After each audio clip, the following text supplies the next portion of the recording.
This is the Mobile Tech Podcast, brought to you by worldpodcasts.com. Now here's your host, Tech Girl Miriam Joie. Brought to you by Audible. Stay tuned for a special offer at the end of the show.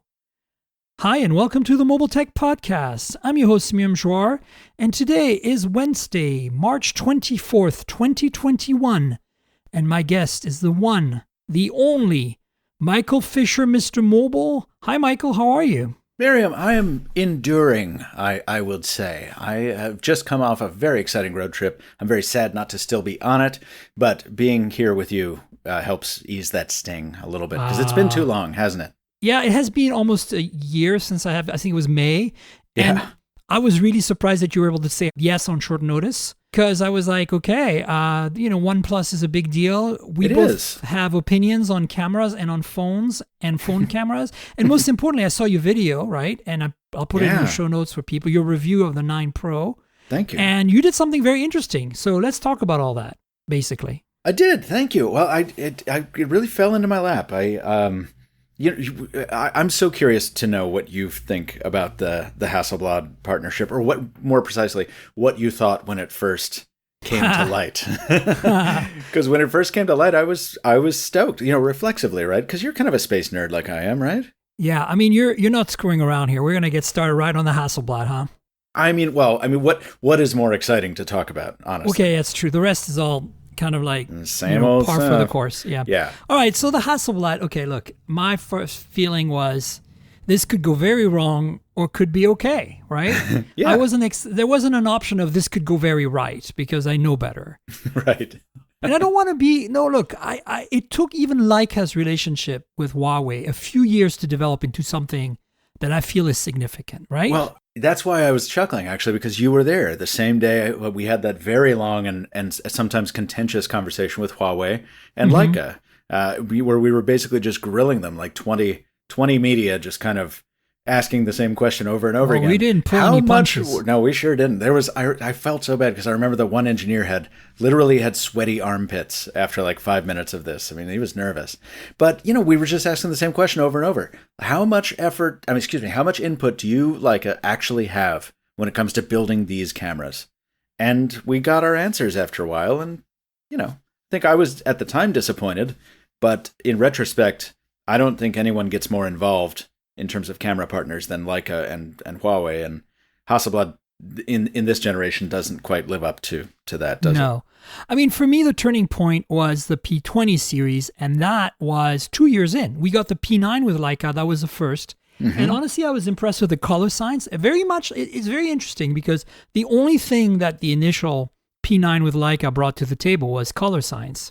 And this is the same deal in many ways. And so, with Leica, though, it was they had the monochrome and the main lens. Those were two lenses on the P9. Monochrome, identical to RGB, and they got better dynamic range, and you could take some seriously cool, that Leica monochrome vibe. Yeah, totally. It was sweet. And that was definitely, they did that right off the bat properly. And then the rest really wasn't that exciting. But they also had the cool, like, vivid mode, like the different color modes that emulated the Leica film, and that was like brilliant. Like, I have a Fujifilm camera that I love, like one of those point and shoot with all the manual controls and no interchangeable lens or anything. I can't remember which model it is, but it's got like those different like film modes from Fuji, like Velvia and stuff. It reminded me of that. And so I was with Hasselblad, I was like, if we can get that to start, that would be good. And I think we did. I mean, unfortunately, we didn't get like film choices. Like, we didn't get different versions of the Hasselblad color science. I guess maybe they only really have one.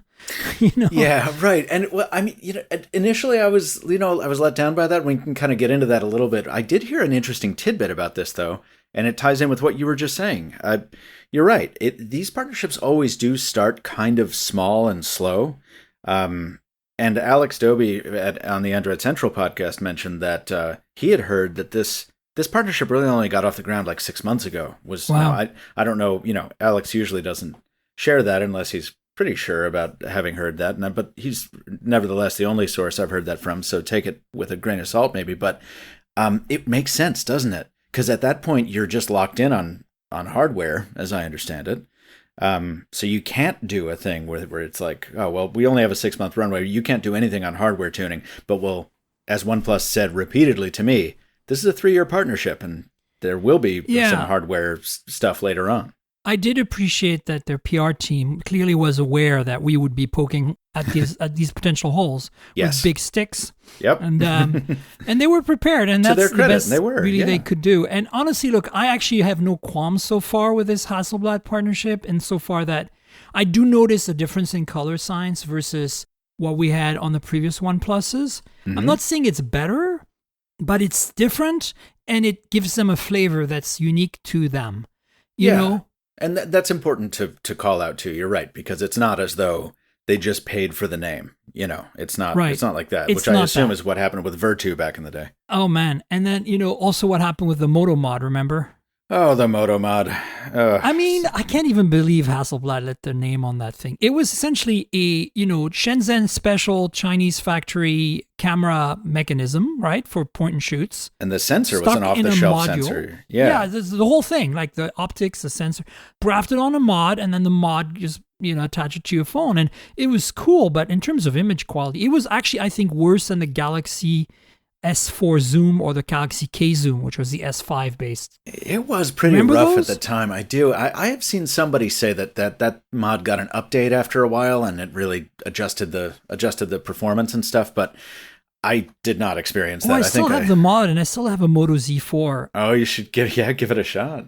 I should try it out because put it on everything and see if the firmware update fixes it, and then I should do a side by side Moto Moto Mod Hasselblad versus OnePlus 9 Pro Hasselblad. I wish I'd been able to do that with the Moon camera, but sadly, when it's a film camera that you're going to see, there's development time and development difficulty and stuff, so couldn't do a side by side with film.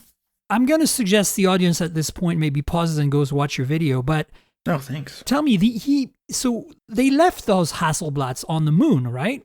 Right. So yeah, we know the technical specs and the changes and the things they made, and we have lots of documentation of photos and drawings and plans, but the actual product is no longer with us, at least not easily accessible. Right. So and probably be destroyed by meteorites by now, or solar radiation. Because as Cole Rise pointed out to me, that's they left one of the moon cameras on the moon with the lens pointed at the sun's apogee, or to basically bake it, so that when we do return to the moon, we can see how solar radiation affects things. Yeah, exactly. Oh, that's cool.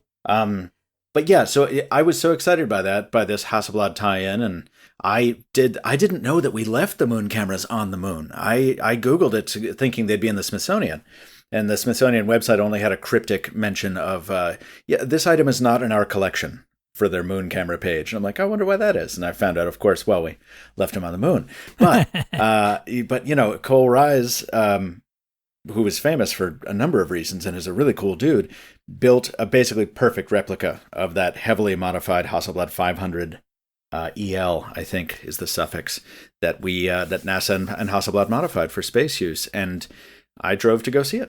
I saw that. So did he actually start with a Hasselblad, like an original, EL body, and then he just modified it from there? Yeah, and modified it to the extent that, I mean, it's like, he says it's 97% accurate, and like some of the, like down to the threads on the screws. I mean, the serial numbers, everything. Mm-hmm. It's a wonderful work, but I decided I wanted to see not just that camera because I'm a space nerd, but I wanted to film that camera with the OnePlus camera in the context of a road trip review, which also served the purpose of springing me from New York for a while. So that was good. Do you know what those cylinders were that he was inserting on the bottom of the camera? Those are film? Batteries. Those are batteries. Adapted batteries to power the motors because they were electric cameras. Yeah. Right. Interesting. So they were actually, he built adapters to take current batteries and go in that space because they're probably bespoke cells, right? I believe so. Now, I want to say here that I knew that I wasn't going to include 98% of what he was telling us, but David Emel, my roommate and friend, who you've had on the show more than once, he interviewed him, and he's going to have that full interview with all those answers to those wild camera questions in like a really long video. So stay tuned for that. Yeah, we should, for sure. Speaking of David, he's starting his own YouTube channel, right? Exactly. That's I think he's going to launch with this video, yeah. Great. So you should keep an eye on YouTube's, folks. I won't be able to link to it unless he puts it live in the next couple of days. I'm sure he'll come back. Yeah, absolutely. So look, back to the 9 series. I think for me, there are some disappointments and there's some happiness. So I start with the happiness. I am happy that the 9 Pro is pretty, fully featured in terms of imaging in cameras. Like it has what I expect a flagship to have. But there are some, it does have some issues, right? And that's kind of what I was going to get to. Yeah. Like I feel like this is a tough one because look, Samsung has telephotos on even the S20 Fan Edition has a telephoto that's about the same quality as the telephoto on the 9 Pro. Yeah, is it 3x on the FE? Yeah. And that phone costs $650. I mean, it's probably $600 now, right? Mm-hmm. And so I kind of feel like the camera system on the 9 Pro should have been the camera system on the 9 for that price. Yeah, I kind of agree with you. And I feel like the camera system on the 9 Pro should have included a 5x or 10x proper periscope telephoto, like maybe the one from the Oppo Find X2 Pro from last year. 100% agree. And as a sweetener, the only other thing I feel that both phones are really lacking in is front-facing camera. As a sweetener, the 9 Pro would have had a better front-facing camera that supports 4K 60 or 4K 30 for, to at least have parity with Apple and Samsung on video recording. A lot of people are making TikTok videos and stuff. Yeah, and those same people want the same wide-angle lens that this isn't a OnePlus thing, but no manufacturer is focusing on that anymore for some reason. Probably because they want to minimize the size of the hole punch, which, yes, is just as ugly here as it is on anything else. The problem is, here's the thing, like these camera shortcomings are not unique to this phone. OnePlus didn't make any particular missteps here. In fact, I quite like what they're doing on the wide angle. The wide angle is brilliant. It's good, but it's, when you're, and we'll get to the price again, but when you're charging what you're charging for the Pro, we can't just keep saying, OnePlus, the camera's just okay, but hey, the value. Because the value is really not there anymore. Well, exactly. I wrote this in my review on Hot Hardware. I'll link that in the the show notes. But I think like for me, it was like you look at the prices up front before you review the phone, and you're like, oh wow, this is even it's more expensive, and it's $30 more for the 9 versus the 8 last year. And you're gonna say, what about the AT? Well, the AT only came in $12,256 in the US, meaning it was $750 to start with, so it was already more than the 8 $128 on the 9. So forget the AT for a second. But if you look at the 8 Pro versus 9 Pro, I mean, it's what $70 more, right? $900 to $969, right? Something like that. Sure. $899 to $969, I think. And what are you getting extra for that? Like, honestly, if you look at in their own zeitgeist of release time frame, the 8 Pro and the 9 Pro are essentially identical, except for the chip powering them and slightly faster wireless charging and the slightly better, it's not even a slightly better sensor. The 789, the sensor in the 9 Pro, which is, one digit more than the 689 last year in the 8 Pro and this year in the 9. Yeah. That sensor only adds dual HDR to the roster of tech. It's identical in every other way. I didn't know that. I didn't know it was that close to last year. You're not really getting, it's not like last year where you had a 586 on the 8 and a 689 on the 9 on the 8 Pro, and it was really a significant jump because the pixel size went from 0.8 to 1.12. It's like just the same sensor with, we give you, digital overlap HDR, so if you want to record HDR video, it's better HDR. Right. And that's cool. But if you look at that, the telephoto is pretty much identical to last year. Now, you had the much better ultra-wide, but it's also on the 9. And that's an ultra-wide that, in many ways, they kind of share technology. And as they always do, as I mentioned in my review with Oppo, this is the same sensor that's the main sensor in the ultra-wide on the Find X3 Pro. So it's amortized already in some ways. Mm-hmm. Right? It's not like, yes, it's kind of bespoke to OnePlus, but it's not really. They were very careful not to say that it was not technically exclusive to OnePlus, but I didn't mind that. I kind of just, and you did by the way, way better research than I did in terms of how this compares year over year with the previous OnePlus generation. I was mostly concerned with, all right, this is effectively the same price as an iPhone 12 Pro Max and a Galaxy S21 Ultra, which is now on sale for $999, Correct. by the way, which Exactly. is very aggressive. Good move on Samsung's part. You're totally getting to where I was going in a very roundabout way. Okay. Well, no, I mean, but those are the ones I took alongside. Absolutely. And I was like, how do these compare? And, you know, I mean, no doubt about it. Sometimes, and Jacqueline, by the way, at Nothing But Tech, she has a great comparison video featuring, I think, both of those phones too, where she covers some things that I didn't. But like, sometimes the OnePlus would come out in front, and that's an accomplishment in and of itself. We wouldn't have been able to say that a couple of years ago. But I found between the added zoom capabilities of the Samsung, and the better video on the whole that I got from the iPhone, it was like, okay, well, I mean, this isn't really leaping out, this 9 Pro, and I think it needed to, if you take the price and the Hasselblad partnership into consideration, which elevates expectations, like it or not. That's why they do it, right? Yeah. I mean, this is kind of what I was getting to. I was trying to just compare with the 8 Pro, saying that really, other than the better ultra wide and the slight bump in sensor with dual HDR on the main sensor, and then going from an 865 to an 888 and adding millimeter wave, right? Because it has it has millimeter, but it's not for Verizon. And getting from 30-watt wireless fast charging to 50-watt wireless fast charging, which is pretty dope. Let's say it. It's awesome. Other than those changes, like, how can it be $70 more is what I'm saying. Mm-hmm. I don't understand the pricing strategy with OnePlus. They're no longer value competitive, in my opinion. Like, they're basically, that's the Oppofication of them. Oppo is not a cheap brand. The Reno 5 series is a wonderful mid-range series. And when I see the pricing, I'm like, wow. But when I talk to folks in India about it, they're like, oh, Oppo is considered to be a high-end brand. So they're going by the branding. So they're making mid-range phones that really should be cheaper, but they're not because of this impression they want to give. Yet most of the Reno series is made of plastic. I mean, it's beautifully made of plastic, but it's still, and I think that's what we're seeing here, because it's very clear, starting with last year, Calpay leaving and, the strategy of like going lower end and stuff. I think, and we're going to talk about the watch and the 9R that's released in India. Like, they are basically trying to be Oppo for those markets where the Oppo brand doesn't exist or doesn't sell, and in markets where they've both brands already well established, like India. Sure, and in markets where Oppo is just utterly unheard of, like here in North America. America and in Europe to some extent. Yeah, like OnePlus is very content to be the new Samsung, the new kid on the and shelf. So that's why I think they could have been way more aggressive on pricing if they wanted to.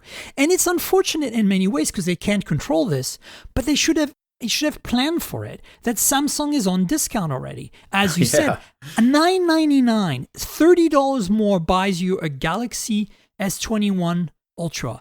At that point, you lost OnePlus. It's a no-brainer, okay? I can live with One UI, which I don't like as much as Oxygen OS. Absolutely, Oxygen OS is delightful. Same. It's wonderful. Yep. But at that price, here's what you get, folks, right? Let's put it on a table. You get 2 better telephotos over one mediocre, okay, bare bones, what should be on a $600 phone telephoto, right? So basically the telephoto that should have been on the 9. That's what you get. And what you lose is 5G support for all the carriers. Because the S21 Unlocked, the Ultra, works on millimeter wave and sub-6 on all 3 big carriers out of the box. Whereas the OnePlus right now, get this. This is the one beef I have this year. I was willing to go with it last year because 5G was just starting. And then the partnership with OnePlus, and they made that bespoke OnePlus 8 for Verizon. But how can it be that in 2021, they're launching an unlocked phone that doesn't have any support for AT&T 5G and has, out of the box, at launch, no official support for Verizon 5G. In fact, it doesn't work right now. I tested it. So there needs a firmware update. Yeah. I get the point you're making. I think I would take the opposite position, though, because I have to, because otherwise I'm a hypocrite. Because I think I've been saying, without saying it in so many words, over the course of maybe the last 10 or 12 reviews, some variation of, this has 5G, no, you're still not going to it. like it. Yeah. It's like, it's either low band, which is, not very fast, or it's millimeter wave, which if you breathe on it wrong, you lose it. So, I don't care about 5G. And I think that from a value perspective, if you're going to keep these phones for 2 years and you're going right now to the carriers and you're putting your hard-earned money down and you're that nerd because you're spending $1,000 on a phone, you want the specs. Yeah, I understand that, and you're right, and it will become more relevant as time goes on, for sure. I get it. I'm not giving them a pass on it. It's just that it's the decision I probably would have made if I were them too, particularly with AT&T, because AT&T isn't even trying on 5G. Or it doesn't appear to be. You know what I mean? They don't care. Yeah. Yeah. And have you noticed how T-Mobile and AT&T we haven't heard a peep from them about millimeter wave? Yeah, and you know what? Again, if I were them, I wouldn't say a thing about millimeter wave either. It's a terrible user experience. Much like podcasting in New York City when police are driving by. Absolutely, but I'm just saying it's interesting to me that they used to put a lot of, there was a lot of talk about it early days. Yeah, then we used it and we found out that, those concerns were valid. It's pretty terrible.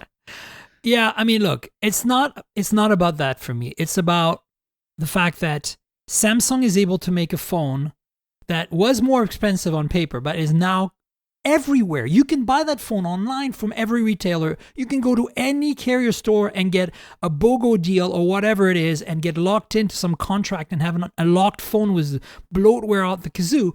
If you choose to do that, that's your mistake. But, I can understand maybe why you might want to do that if you can get a good deal. Yeah. You can't get that on a OnePlus. And they're still charging $969 for that phone. Well, and T-Mobile is doing something for us, though. If you get the OnePlus 9 Pro through T-Mobile, they'll give you like $350 off or something if you add a new line or you add a new line. Like every year you add a new line. Now you have 12 lines. Like I know. No, I know. But you can do a trade-in, too, to get the same discount. So it's okay. I mean, there are ways to get the discount. But at the same time, Samsung's trade-ins are so aggressive that I just keep coming back to why wouldn't you just get the Ultra? And this is not something we used to say. Yeah, absolutely. Because that price gulf used to be so much more significant. And I think to an extent, Samsung software used to... Yeah, right. Because Samsung software used to be much worse and OnePlus's used to be better. And their hardware, honestly, was very boring. The S20 line looked like, oh my God, I'm so glad the Note came out to rectify that. And then now the S21s at least look decent. But I don't know what drugs they were on for the S20 design, but they're like on something really bland. Yeah, and the S20, that's why it's funny because you made a great point in your review for Hot Hardware on this phone, on the 9 Pro, or excuse me, you were talking about the OnePlus 9. Yeah. About how the plastic, it feels chintzy, it looks chintzy. Okay, it's just, ugh. Let's have a rant about this. Well, hold on, wait. But I'm more willing to forgive Samsung for doing the exact same thing because while, yes, they went with plastic too, the S21 feels better, looks better, and has more interesting colors. And it's weird. To your point, it's weird to see that reversal, that Samsung is delivering the more aesthetically interesting phone. Yeah, I feel like I like the design direction that OnePlus took this year. I think these phones, they're not very adventurous, but they're not horribly boring looking. I think main part due to their camera pods that are interesting. Yes. I do feel, however, that's a very safe design and that the colorways are very...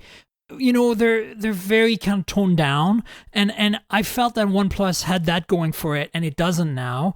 And then if you look at the camera pod, I want to applaud it because it does look good, but it's copied from the Reno series. It is an Oppo camera pod. Look at the Reno 5. Yeah, I looked at that, and you're like, okay. I don't know. I think you're not giving it enough credit. I think that camera pod looks exactly like an old 60s television camera, one of those 400-ton things. I think that the rings around, the actual silver rings around those two lenses make it more. Oh, it's so gorgeous. More than the Reno 5. But I'm just saying, you can see where it came from, and then it evolved into the Hasselblad branded camera pod. And it gives it a unique personality, and I don't mind. But here's what vexes me, and you touched on it, is the OnePlus 8T and the OnePlus 8 last year, and they cost less and they had a metal frame, right? Mm-hmm. And here we are now with excuses. We put fiberglass. Now, look, as a material, plastic is definitely more durable. But if you drop these phones on a concrete surface and they hit a corner, if you don't break the glass panels in the front and back, you're going to get a ding. And that's going to look very identical on aluminum as it does on this fiberglass reinforced metallized plastic, right? Yeah. Fine. So it doesn't really matter, but it does matter in one area, performance. You can't spread the heat as well on a frame that's plastic versus a frame that's aluminum. And we saw that in our benchmarks. I don't really care about benchmarks, you know that very much, but Hot Hardware does, and I write for them. And so I ran the benchmarks, and I was like, there's a lot of throttling on the 888, whereas like the Mi 11, for example, which is a $700 flagship from Xiaomi that kicks ass, is fantastic, has no throttling issues whatsoever. And so I'm wondering how much of that is, partially due to having a plastic frame. And I just don't feel like, I feel like the Nord, it was acceptable because it's a $500 phone or less than 500. But like we're talking still about a $730 phone. Like a plastic back is a lot more palatable to me because you can make plastic like this plastic that, a lot of brands are using. The S21's plastic is good. Like I was saying. It's good. Yeah. It's fine. The S20 Feels Fan good, Edition, it's okay. But I feel like I don't know, it's a flagship. Like maybe it's not a flagship. Maybe we're looking at this the wrong way. Maybe the OnePlus 9 is a premium mid-ranger, like Dieter said at The Verge. No, that's what I think it is. Yeah. In my head, I've been thinking of them as an affordable flagship. And the reason I've been thinking as an affordable flagship versus premium mid-ranger is because of the 888, right? Yeah. Yeah, I forget that it has that, but it doesn't matter. And also, both premium mid-ranger and affordable flagships have metal and glass, no compromise on the material. So yeah. I don't understand this. And because they can get away with it. It's like... Michael, tell me this. Why? You don't follow Chinese phones as much as I do. No, but I don't. Why is it that there is a tendency, and BBK Group is the most complicit to this problem. This primarily Oppo, OnePlus, Vivo, a bit of Realme, and a little bit of EQ, whatever that brand is called. But they're all going to a lot more plastics and keeping the prices the same. And they're all removing telephotos left, right, and center and putting what I call the sticker cams on, Yeah. And why is this happening? Like, how can the price not go down when they do that? It just vexes me. And Xiaomi's done it too. And, to some extent, we're seeing it on Honor and Huawei on their mid-rangers and Moto, of course. And I'm just like... Yeah, they probably have some data that says, look, so many people put a case on it right away. They're not going to care as much. And if we hit the features real hard in the marketing that we think people care about, they're not going to notice when we do all this. It's the same thing as when any other product gets, too heavily commodified. And I guess they're just padding those margins, man. It's depressing. I talked to my friends in India, my audience there, and they tell me that the camera count is more important than anything else there. Yeah, well, and that's probably why. Sure. Let's put as many 2-megapixel useless cameras and label them as we can. Yeah, right. It's just another box to check. It's that. But the plastic frame I can kind of live with. The thing that I cannot live with at all, again because flagship, again because premium mid-ranger, whatever you want to call it, again because $730, and again because the 8T, and the Nord last year had this feature. Even the Nord had this feature. What? And also because Hasselblad branding, the lack of OIS on the main lens of the OnePlus 9. It's softer in low light every single time. So they put a better sensor on there, the sensor from the 8 Pro last year, and then they removed OIS. It's like, what were you thinking? Well, I think if you take it together with the other stuff that we're talking about, like the plastic and the obvious less time they spend on the aesthetics, like they're intentionally making that gap bigger. Maybe the long-term plan is to make the Pro line just a very aspirational line and to make the other one, closer to the company's older roots, but not really, because just the cheap part of those older roots. Yeah, maybe they're just trying to make that spread a little bit wider, and that's the thought. But then why not put like a 5x periscope telephoto on the 9 Pro and sell it for the same price? Tell me about it. No, I then agree. You'd be competitive. The camera's under-equipped. Yeah. Yes, agree. Or sell the 9 for $850, $870, $100 less. And maybe that's the strategy. Maybe we don't know, but in 2 weeks or a month, it'll be $100 less already. Oh, man. Maybe they're going to pull a Samsung. Yeah, people would be so incensed about that. Because remember, Michael, Samsung's doing it all the time. And we keep telling people, don't wait a couple of months before you buy your Galaxy because you're going to get a great deal. I haven't said that enough. You're right. The S21 Ultra, as much as it's $1,000 now, right? Yeah. it is not $1,000 normally. Like it came out, it was $1,200. At that price point, you can't compare it with the 9 Pro. Yeah. And you can't only compare it to one other phone really at $1,200. You can compare it to the Oppo Find X3 Pro. Which you can't get Which is super premium, $1,300 phone. And also has some crazy cut corner. Yeah, they put a microscope in there, but... I love that microscope so much. They freaking have a 2x telephoto. Yeah. Like, but we're talking iPhone so land here. Oh, I love the... Yeah, but that... You know what's weird is I don't usually go crazy on display, but using the Find X3 is such a pleasure just because of that display. Like, something about it, something about that color depth. The color calibration. Oh my God. I tell you why. Do you know that display is identical 100% to the 9 Pro? So what, is it just the software tuning that's different in terms Completely color tuning. I love the Oppo color tuning. And here's the other thing. I've got both right now, so I've been playing with them. Yeah, same.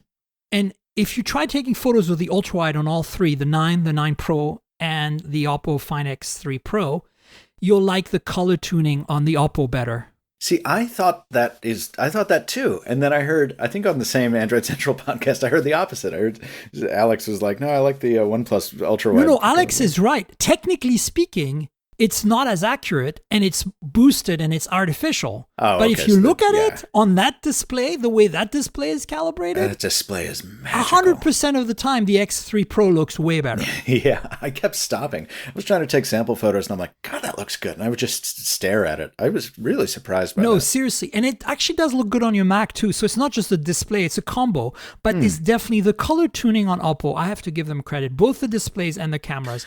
Plus, that microscope, like, people cool. make fun of it, but it is so cool. And look, if OnePlus had put that on there, instead of that, monochrome sensor that I genuinely don't think is doing much for them. I don't think it's even used for anything. I think it's completely a sticker cam. Yeah. Have anybody, have we watched it? Has Zach, I don't know if Zach has taken that apart yet. Yeah, because if he does, maybe there's just a sticker there. Maybe we should see. No, I'm sure the component is there. It's just probably not connected to anything. No, I don't want to say that. I'm sure they're using it for something. But if they had put the microscope on there instead, I think I would have enjoyed my time with the 9 Pro a lot more, because then, yes, call it a gimmick, whatever, call it a toy, but at least you're trying for something that no one else or Oppo, one other company, is doing. At least you're a little aspirational. You're having a little fun. There's a little touch of the old OnePlus kind of, hey, check this out. This is pretty cool, right?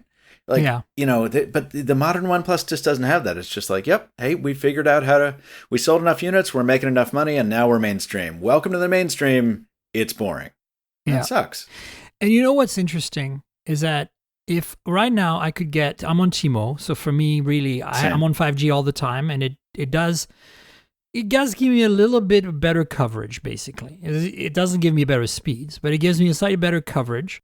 And so if the Oppo Find X3 Pro worked on T-Mo US right now, I would make that my main phone. Right now, this is the phone that for me ticks all the right boxes.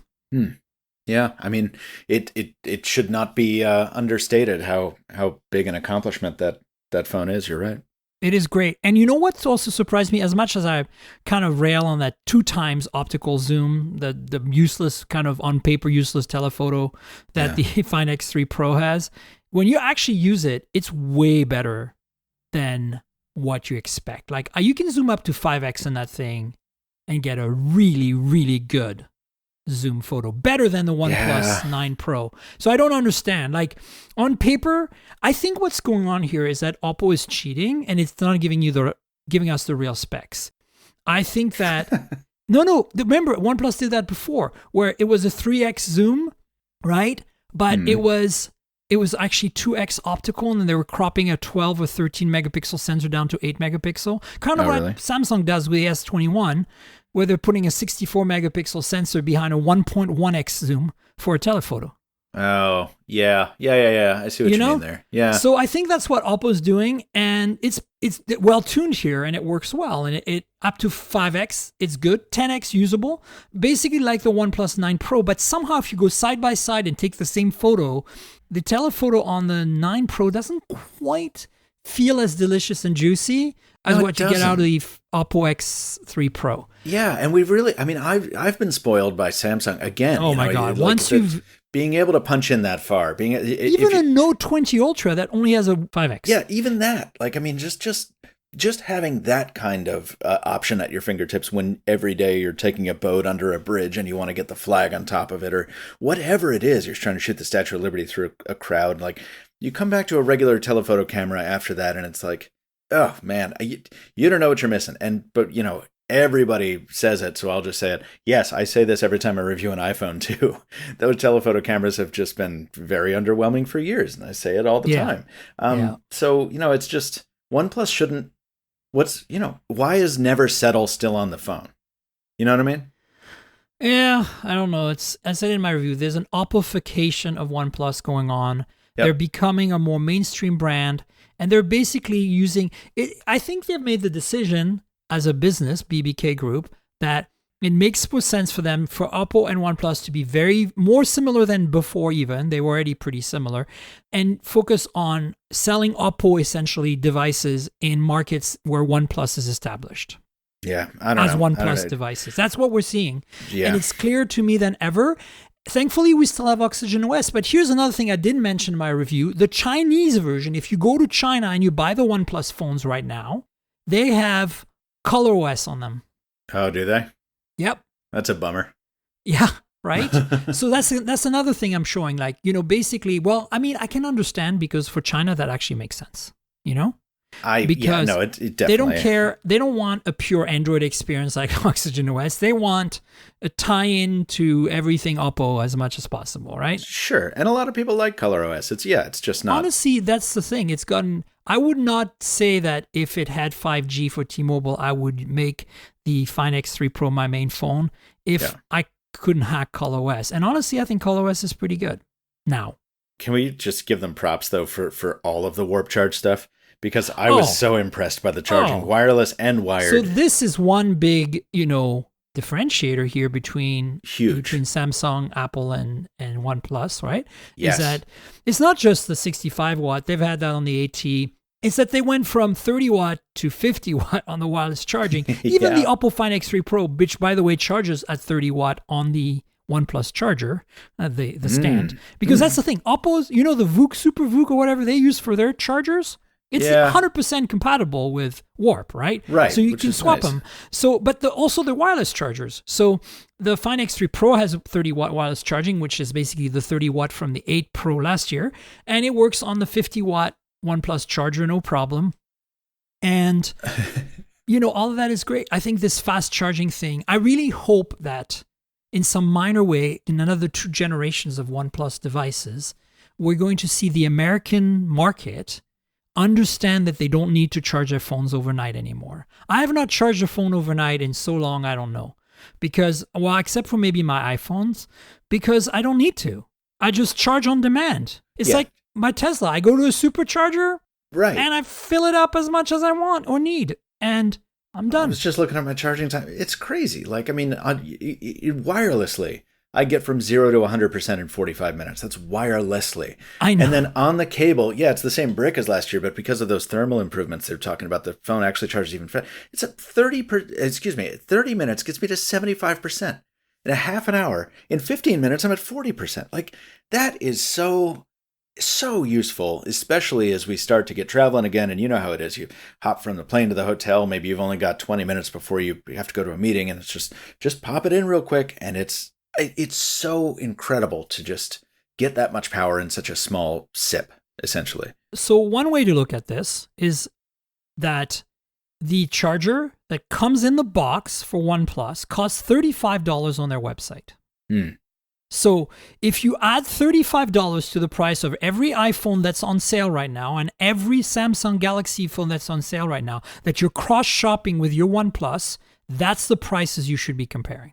Huh. Yeah, I didn't consider that. Right? But plus, it's a much more useful charger. They could charge more for that if they wanted. Even if you do adjust the pricing like I just suggested, you don't get the fast charging experience on a Samsung or an iPhone. I can't believe Samsung went down for 45 watt PD charging to 25. To 25 watt. Yeah, that's kind of interesting. And they're stuck with 15 watt wireless charging? That's what the 9 has. The 9 finally has wireless charging. I got to give OnePlus kudos for listening to us. Yeah, the charging is last remarkable. Year, my review of the 8 an 8 Pro for Geekspin. I said I wouldn't recommend the 8 because it doesn't have wireless charging and it has a worse macro than the 7T because it does the dedicated 2 megapixel fixed focus crap macro. Throwaway thing. And the 7T has what the 9 and the 9 Pro and the 8 Pro have, which is using the ultra wide as a macro, right? Yep. Because the ultra wide has autofocus. Bookmark that for me because I'm going to complain about that in a second. Go ahead. Well, I want to actually finish this 9 Plus review segment on that ultra wide because we need to move on to the rest of the stuff. Sounds good. But basically what I'm saying is that we got to give kudos to OnePlus for listening to us because, yes, now they've introduced 2 more problems, right?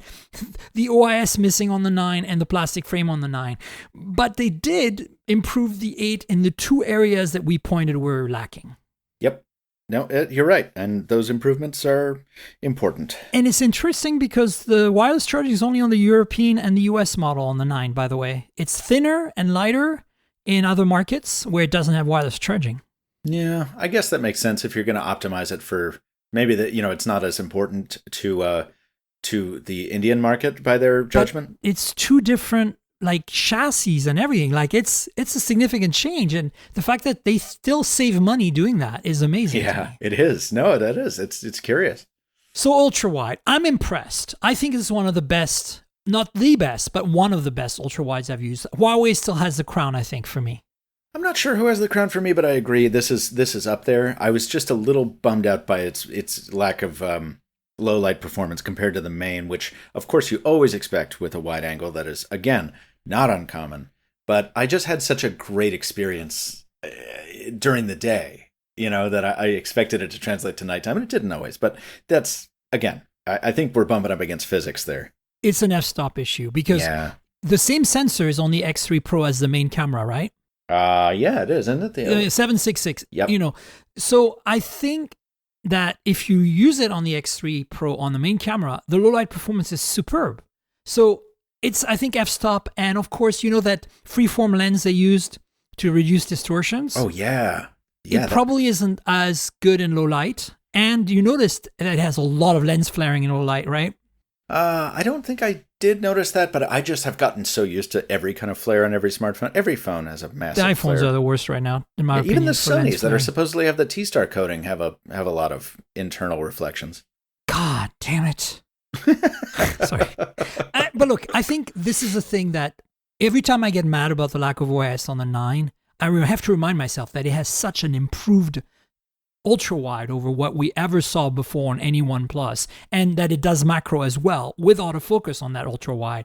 That goes against the philosophy of the 9 in many ways of the cost cutting I'm seeing. And so good for OnePlus. And same with the wireless charging. It goes against this cost cutting philosophy. They added it for Europe and the US. It's good.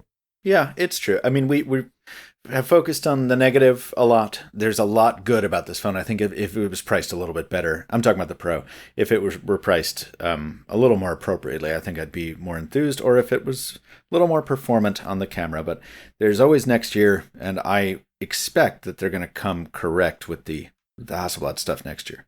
Oh, yeah. And I mean, we are doing our jobs by being picky. This is OnePlus. We have high expectations. And Samsung is, chasing OnePlus really hard. The S20 FE and the upcoming 21 FE, which I'm just speculating will happen, Samsung clearly has their sights on OnePlus with these phones. Yep. Because they are bonkers good for the money. And in fact, I would argue that they're better than anything OnePlus has done recently for the money. Maybe not Oxygen OS. That's the one thing that differentiates, I still think, a lot. But if you look at the package, it's amazing what the S20 FE brings to the table. I imagine that's true. Yeah, I've taken my eye off the kind of mid-range and the non-foldables for the most part. You and I, we can make up an opinion on a phone by just looking at the spec sheet, knowing what the history and the brand and what we traditionally know what to expect, right? Sure. So I went into the S20 FE with that. I was like, oh, it's going to be a Samsung phone. The specs are great. It's going to be good. And then I started using it and I was like, wow, I don't know why would anyone would buy an S20 at this point. Never mind any S20. Forget it. This is the one you get. Yeah. 100%. Yeah, everybody fell in love with that thing. It was so much better than the sum of its parts. You know how sometimes you get a phone and you're like, this shouldn't be this good based on what I'm reading? And then you use it and you're like, wow.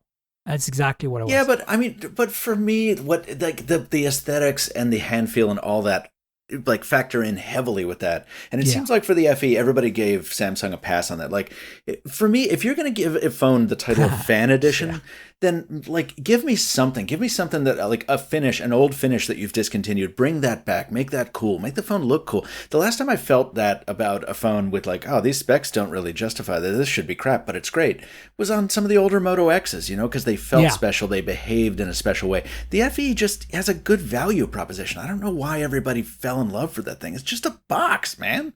You know, it's like, yeah, and that's why you need to play with one. No, I don't want to. I'm done. No, okay. it's you know, too late now. But I'm saying, thankfully. consider. I'm not saying you should make a video here, Michael. I'm not gonna. Consider saying yes to reviewing it when the S21 FE comes out. Yeah. Just use it for a few days. I will, because everyone loved that 20 FE so hard. You need to give yourself that favor. I think it gives you a point of reference that's different than the universe you live in, which is really expensive right now.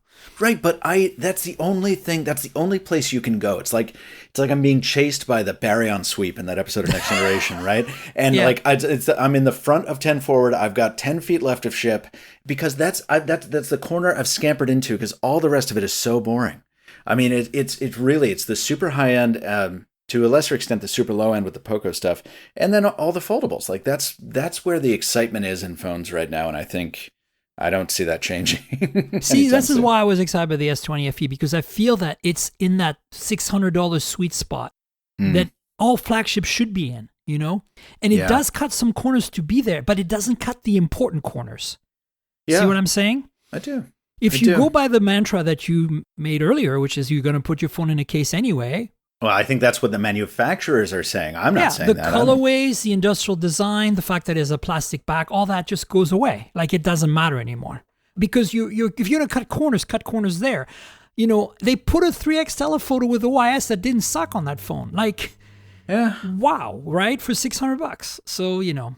Yeah. So the OnePlus for me, these two phones, I'm definitely going to use the 9 Pro as my main daily driver. I have an 8 Pro right now. It makes sense to upgrade. Although, as I said, I'm more excited by the Oppo Find X3 Pro right now, which is really funny. And the Mi 11 was, if also that had 5G for T-Mobile, that was a really incredibly good phone for the money. $750, and it doesn't have a telephoto, but it has that 108 megapixel sensor from the Galaxies, and it can zoom really well up to at least 5, probably 7x using its main sensor. So, you know, you need a telephoto? Yeah, you do. But at $750 for a phone that checks all the boxes and has the S21 Ultra's display, not bad. Yeah. But no 5G, and I'm not going to do no 5G because I'm a T-Mobile, sucker. No, it will be more important as time goes on. You're absolutely right. Yeah. So anyway, there's a couple of more news from OnePlus that came packaged with this big launch, right? So there's a OnePlus 9R for, I think it's India. How dare you tease me like that? I thought we were going to talk about the watch, and now we got to talk about the we're doing the watch. We're going to get the 9R out of the way. Okay. If you took a OnePlus 8T, made the camera bump look more like the 9 and 9 Pro, and replaced the 865 with an 870, which is, okay, you know this, Michael, but for the audience, 865, last year's flagship. Then they did the 865 Plus, slightly faster clock speeds, used a lot of gaming phones. And then they add another Plus, like Plus Plus, and rebrand it, and it's essentially a Snapdragon 870. So that's what it is. The 9R is an 8T with a 9-ish looking camera pod, the exact same specs as the 8T was last year, and an 870 chip instead of an 865 chip. Same display, no wireless charging, same camera system, same construction. Interestingly, it has the same display, by the way. The 8T and the 9R and the 9 share the same display. Well, that'll help with the manufacturing costs. Again, Oppification right there. Part spin. I mean, the king of part spin special leverage is Xiaomi, right? Between Xiaomi, Redmi, Poco, CC, I'm probably forgetting another brand or two. You see why I avoid all these? They're all interchangeable. It's exciting. If when you use them, that's when you realize how cool they actually are. Like I'm still can't get over the Redmi Note 10 Pro, a $260 phone, Michael. I can't get over that they called it the Note. I'm sorry. Yeah, well, they've had a Note line forever. Just I know, and it doesn't mean anything, right? It's like no, of course not. It was just a direct lift. Like I'm sorry. Okay. When you start from that point, I can't respect a brand. I could do an entire podcast on Xiaomi branding. Yeah, I would love to hear it because it makes no sense. They love to mix and match parts from their various parts bins and things, but they do that across brands, and it's kind of amazing. It's like I literally have 2 phones right now in my collection of Xiaomi phones that are different brands, $10 apart, and one has an ultra wide, the other one doesn't. Yeah, it's that crazy. But anyway, my point is that it's like when HP used to do that. I'm sorry. HP used to do the same exact thing with the touchpad when they were making that for 2 months. They had different SKUs with different processor clock speeds. And I'll never forget, they were I think Topolsky asked him, why did you do that? And Rubenstein said, because we can. I was like, that's not a reason to do that. What are you doing? So the 9R is India only. And it is an 8T rebranded with an 870. That's all you need to know. I just want to point it out there because I know a lot of people listening are in India and they care. And I think, look, honestly, I don't know what the pricing is here, but I'm sure it's going to be very aggressive. Is that not announced yet, the pricing? Oh, yes, it is. $550 for 8128 and 605 for 12256.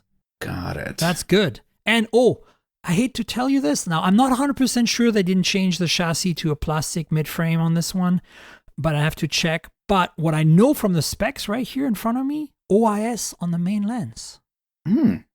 Well, it's the IMX586. It's the AT camera. It's the 48 megapixel from the 8 and the AT. 8 came with OIS, so they just left it alone.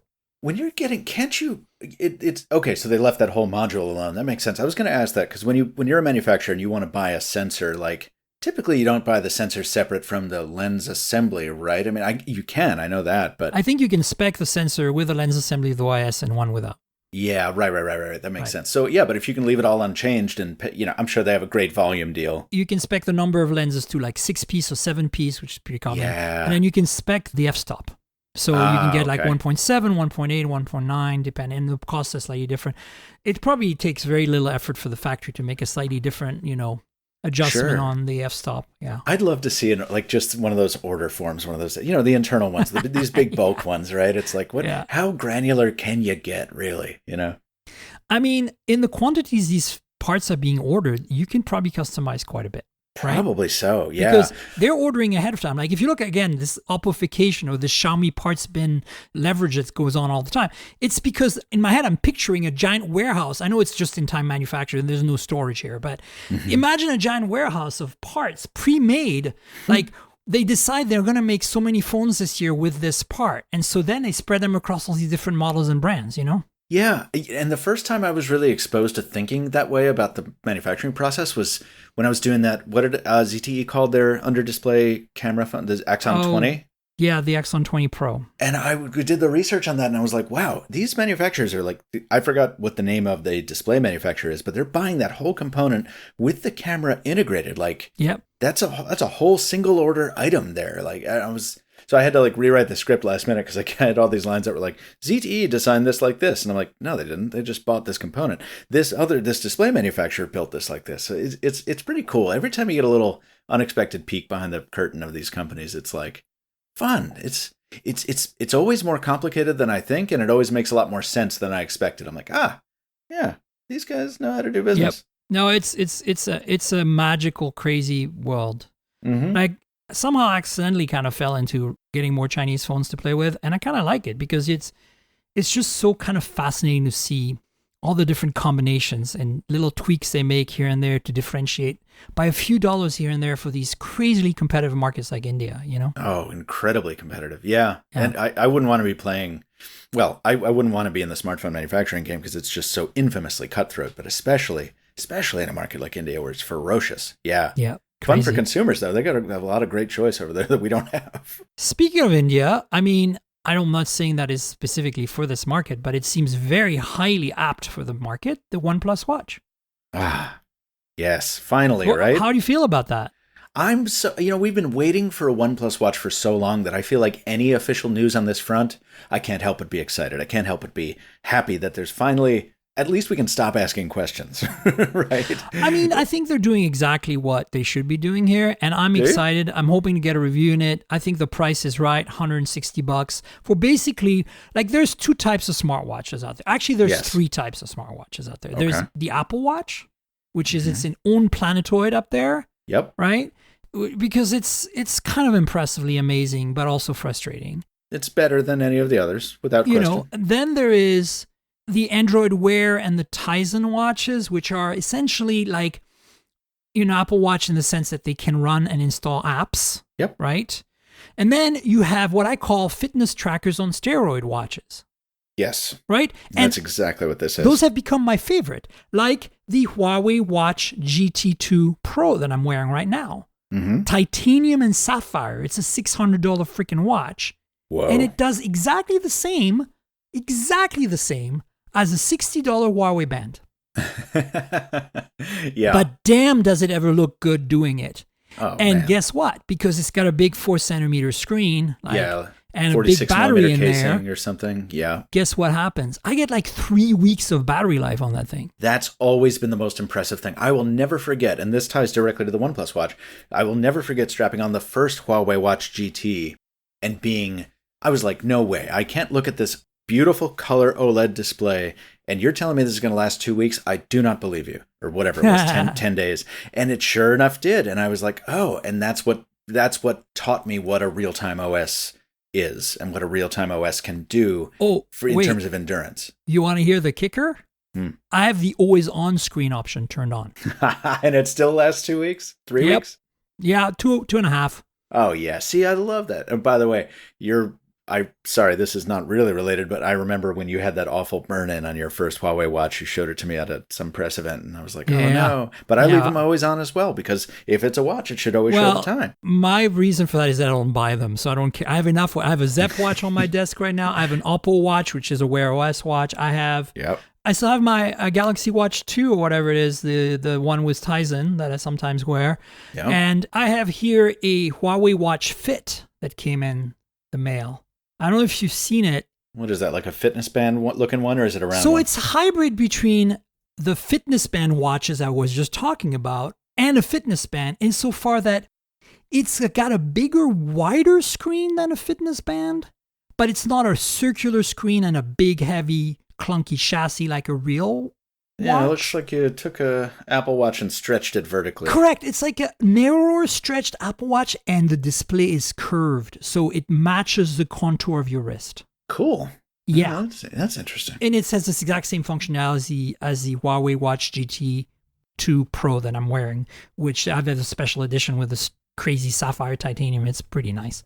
Yeah, I think I'm glad that, I will say this, I'm glad that OnePlus did not do any of that. I'm glad it's not a fitness band. I'm glad it looks kind of like a watch. Yeah. I'm glad that it's round.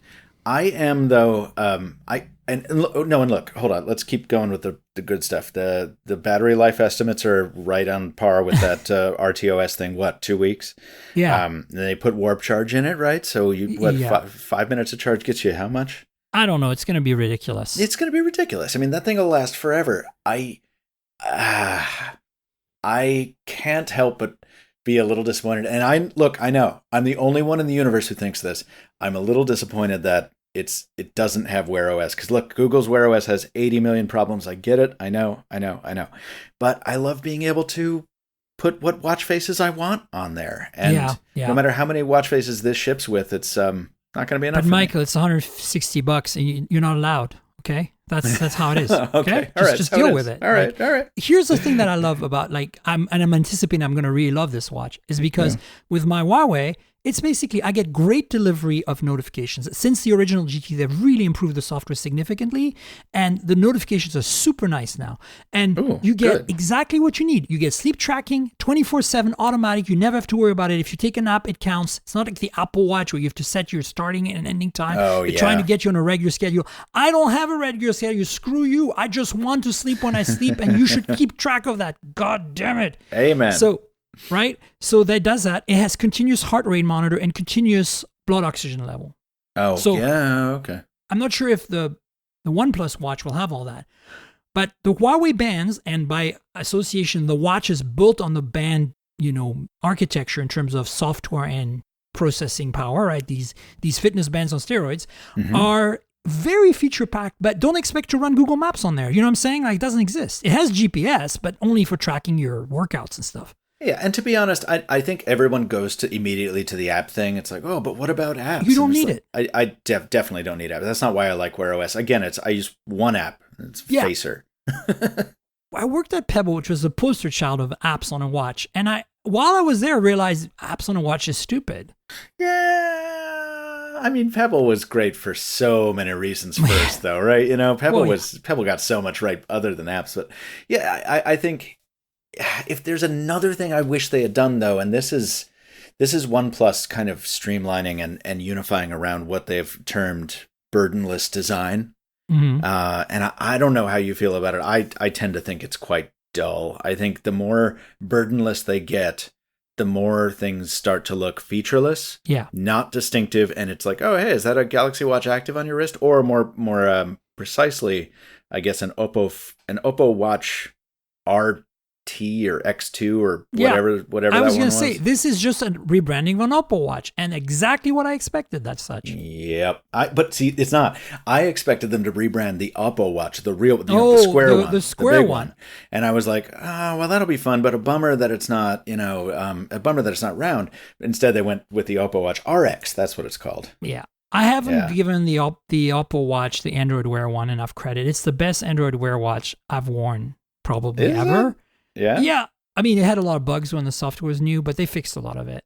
Yeah, I don't like that it looks like an Apple Watch. I don't know why they decided to do that. Well, yes, I do, but I don't like it. Well, okay, so that's the problem. No, I don't like that it looks like an Apple Watch, but this is what I discovered, Michael, which was the epiphany I had. All the Android Wear watches I've worn were round. Yeah. And I like round watches better. So I was like, of course you want that. And then I used the Oppo Watch, and I realized, no, Wear OS works way better on a square screen. It is a much better experience. It works well on a square screen, for sure, yeah. And you can fit more text on it, no question about it. And then I was like, like, this is exactly what I've been missing all this time. I don't want this watch because it looks like an Apple Watch and it's got a square screen, and I want a round watch, which is why I'm back to my, fitness band on steroid made of sapphire and titanium right now. But if I had to have Wear OS, absolutely the Oppo Watch. For the OnePlus Watch, they're offering a sapphire version, right? Because I like sapphire for the cover glass as well. Limited edition cobalt alloy. Wait, cobalt for the casing, but what about the cover?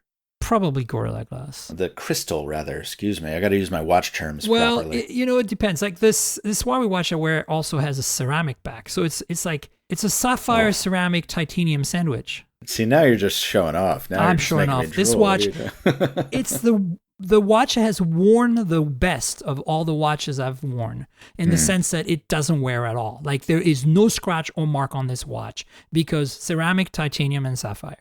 And I beat the crap out of it. So do I. I hit every door frame I pass by. It seems that every door frame gets hit by every watch, and the Apple Watch folk have a hard time with that because it shatters their watches every time. Oof. You are correct, by the way. The Cobalt Alloy Edition is the one with the sapphire glass. Oh, it has sapphire. Okay, cool. Yeah, and it's rated IP68 and 5 atmosphere, so that's good. All right. Yeah. Well, that's it for OnePlus stuff. We need to switch gears. I want to quickly go over the Poco announcements because there's some interesting tie-ins here with Qualcomm. So, two phones, Poco F3 and Poco X3 Pro. And I got the specs here because I'm prepared because GSM Arena saves my life every day.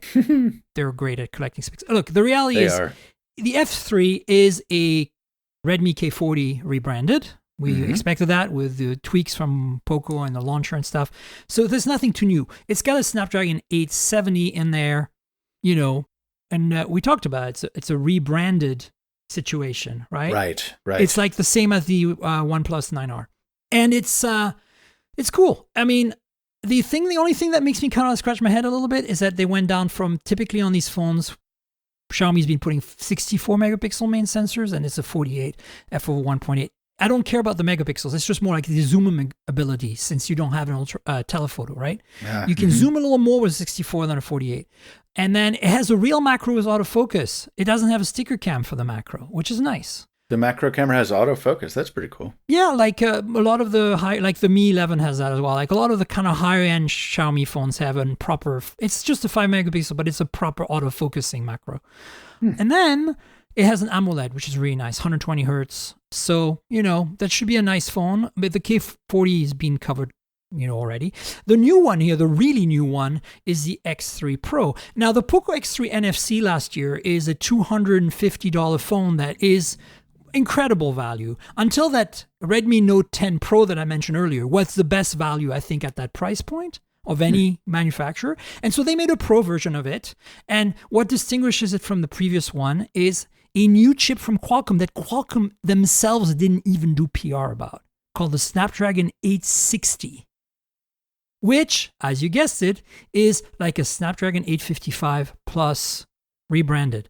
Right. Who was reporting on that? I looked this up So earlier. a 2-year-old SoC. Yeah, but I mean, doesn't this avoid a lot of the problems of not commenters, but potential customers immediately discarding a phone because its Snapdragon number is too old?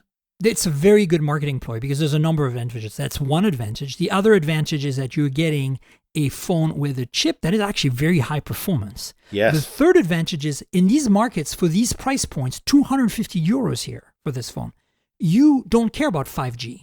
No, So certainly. this chip doesn't even try to have 5G, right? Whereas the Poco F3 with the 870 is a 5G phone. This is basically a 4G version of that phone with still an 800 series chip in there that's going to whip any 700 series ass, right? Yeah, if this will stop one comment like of the one I complained about, then it's worth it. Yeah, I think it's a very prudent move on Qualcomm's part, and you're right. That's a lot of value for that.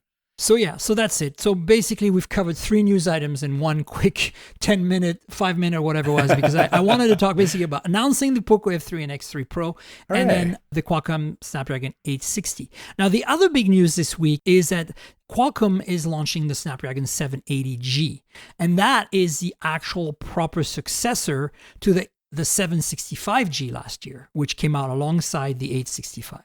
And 765G was one of the underappreciated stars of last year. I mean, you found that in 100%. so many phones that were it the performed Nord. really well. It enabled 5G, and it didn't cost nearly as much, and so you could get a cheaper phone. Totally. Do you know that the Nord with the latest software updates on a 765G feels as fast as the OnePlus 9? No, but it doesn't surprise me. I mean, Yeah. that chip is a superstar.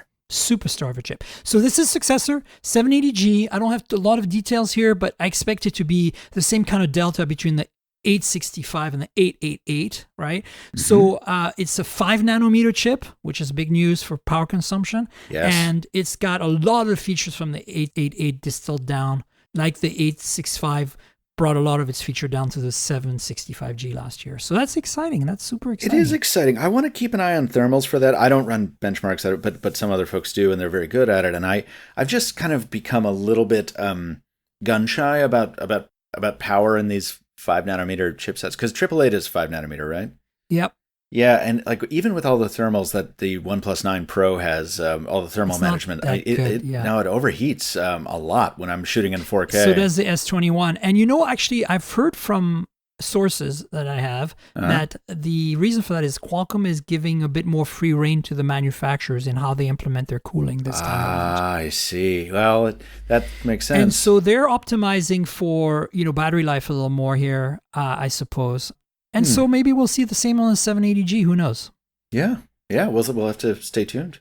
Yeah. A couple of more items we unfortunately have to wrap up real quick, but let's start with, the double folding phone thing. I mean, you're the folding phone, yes, guru. Maven. So Yes. This is good, right? Well, it's good in that if you're a Westworld fan, you might finally get your Westworld tablet that folds 3 ways. That thing just oh my God. Just do yourself, even if you're not a fan of the show, folks, Google Westworld tablet just How for can some you not lovely be a fan of the sci-fi show? porn. I think if you watched season 2 and 3, maybe, but season 1, what a masterpiece. I don't know. I that's controversial.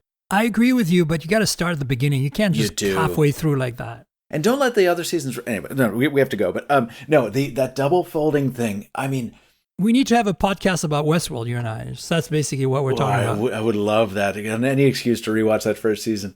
But this experimentation is so necessary in foldables because we've only begun to scratch the surface of what they enable in terms of new use cases and how they make the experience of a phone new in useful ways. And this much surface area presented in, when it's open, like a more conventional 18 by 9 or 16 by 9 instead of the 25 by 9 of the current Galaxy Fold 2.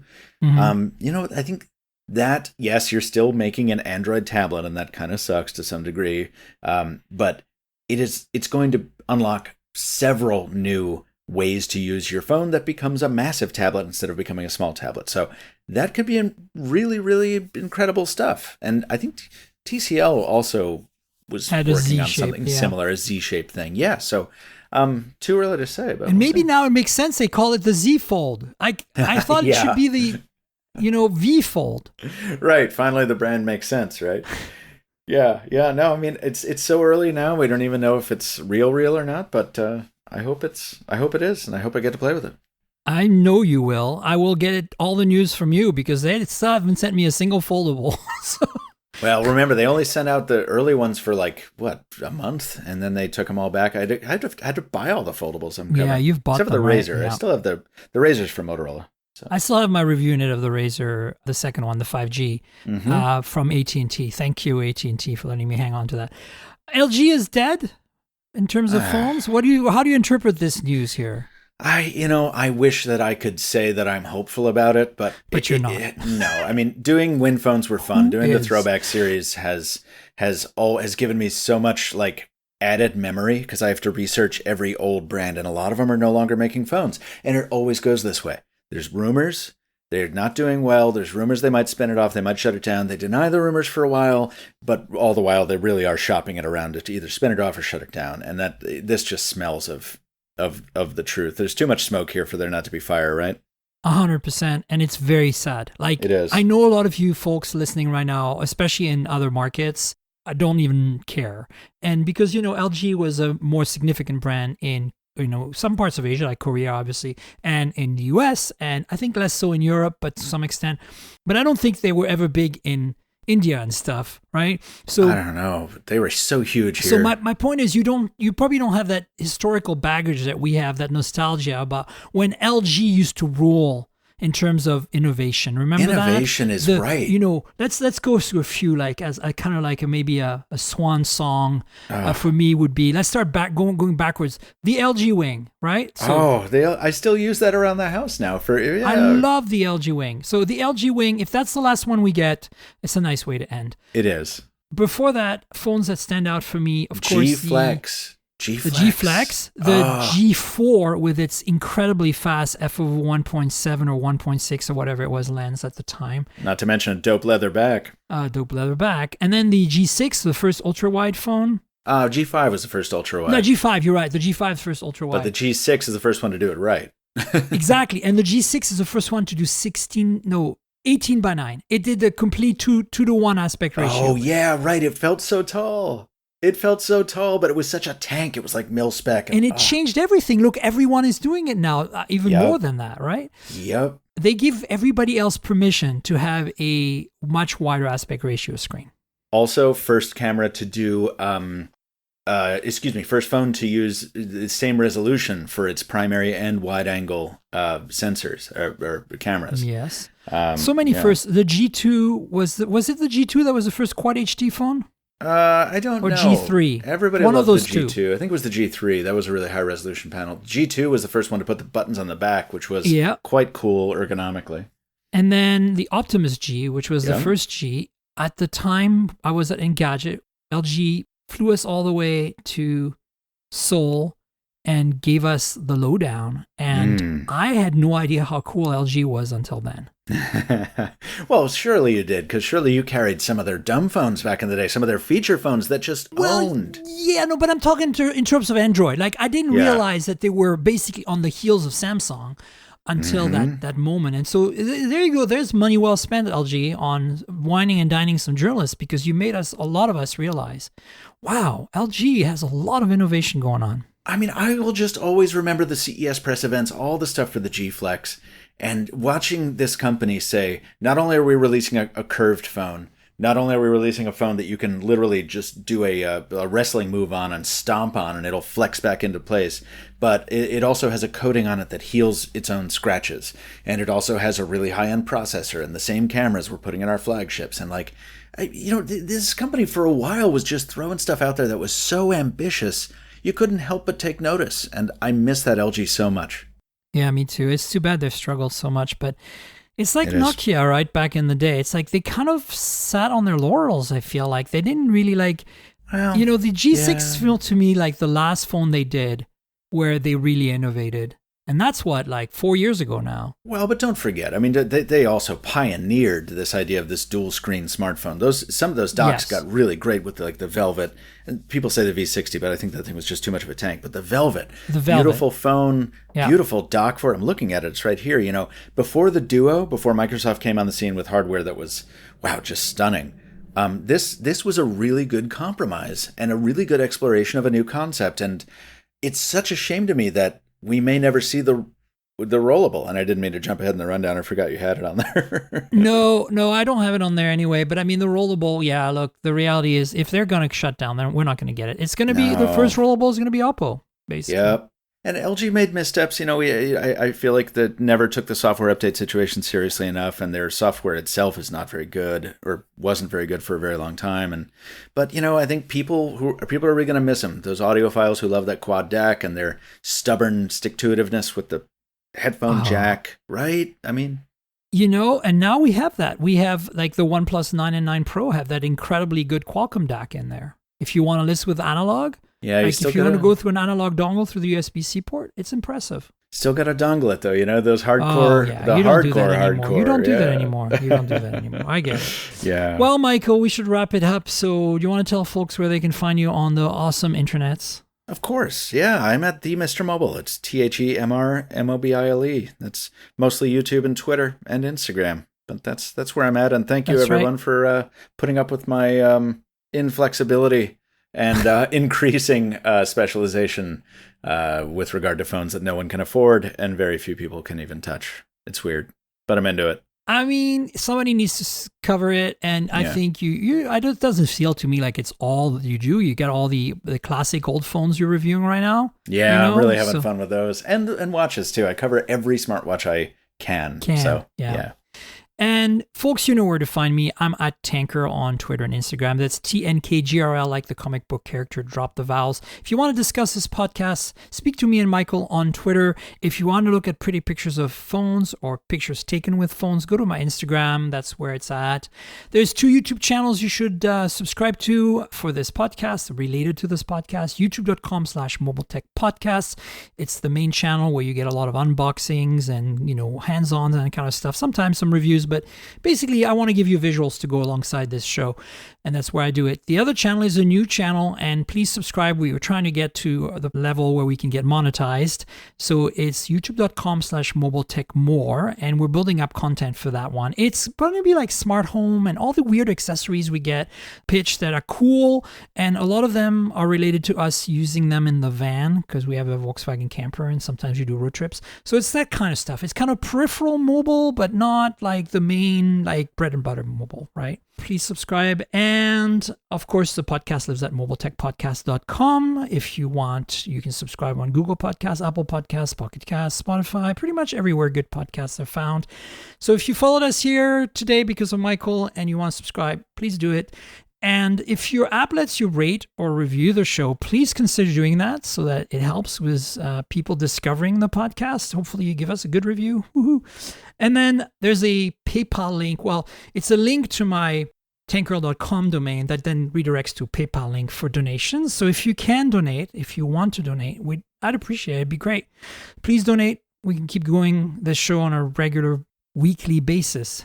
And finally, I want to thank our sponsor, Audible. Audible.com's been with the show since the early days, and we have a deal. 30-day free trial if you haven't started using Audible yet and you want to get a deal. That's it. You also get to keep a book at the end of the deal, which is nice. And you could try out this incredible platform for audiobooks. If you love to read as much as I do, your eyes are tired, or you're driving a delivery vehicle all day and you need to keep your eyes on the road, check out Audible, because you can listen to these epic books read to you for hours on end. You can take breaks, like putting a book down and resuming it later. It's really fun. So check it out. audibletrial.com/mobiletech is the URL. That's audibletrial.com/mobiletech. I love that, a lot of their books are read by the authors, which is kind of cool. So yeah, check out Audible. They're our sponsor and they do great stuff. If you're a bookworm, you ought to have an Audible account. audibletrial.com/mobiletech. And I want to thank them again for being with us since the early days. And Michael, thank you for being on the show yet again. Miriam, thank you for having me. I do listen every week because I do a lot of filming and podcasts are a great time for that. So thank you. Thank you for having me on. It's always fun to hang out with you virtually or otherwise. Yeah, well, we'll definitely have you back on. And of course, folks, we'll have another show next week. So stay tuned for that.